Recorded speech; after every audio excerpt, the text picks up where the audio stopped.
I'm going through the EDEXCEL GCSE Mathematics Paper 1 Foundation for November 2021.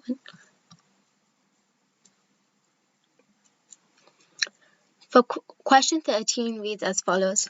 A number sequence starts 1, 2, 4.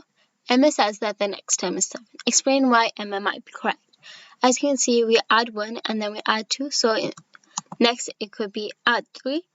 So that and 4 plus 3 equals 7. So Emma might be correct. Or it might be multiplying by 2, but you don't know. So that's why it's maybe not she is. So we are given the sequence of triangular numbers 1, 3, 6, and 10. So it's 1, 1 plus 2, 1 plus 2 plus 3, 1 plus 2 plus 3 plus 4. And we have to find the 8th term.